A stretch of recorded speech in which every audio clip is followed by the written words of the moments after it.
Welcome to Helios Education's fourth Python for Kids lesson, where we're going to be making a program. So before we make a program, we haven't talked about something that's very important, and that's comments. Comments allow you to disable a part of your code or block out some of the writing you don't want Python to read. In Python, we show comments using the hashtag symbol. So why do we comment? We comment to turn off a line or piece of code or annotate what is happening in it so we don't get confused.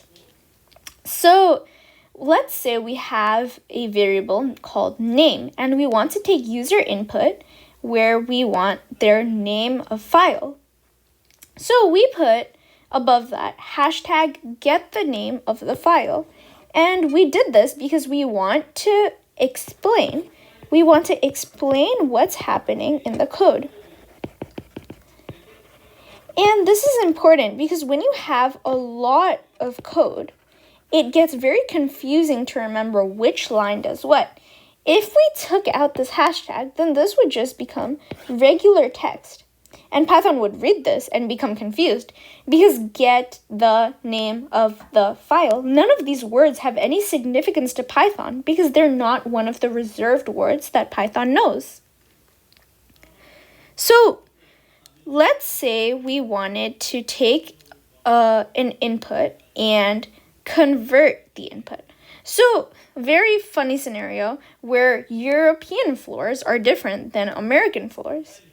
So let's say we want to, what does our program do? Convert elevator floors as shown by our comment. Let's say we have our first variable called imp where we're going to input the European floor that we are on. So now what do we know that's very special about input? We know that input will always give us back a string. And this is quite annoying because we know that the US floor is one above the European floor, which means we have to add 1. To convert the string that we got from int, we put it in int bracket, which makes this into an integer. So let's say you inputted 7. In int, it would be 7, like this, with the little quotations. But in USF, we have to convert the 7 to an integer and add 1 to it. And then we're going to print the US floor, comma, which puts a space, and then USF. That's a really simple program using what we've learned so far to do something useful.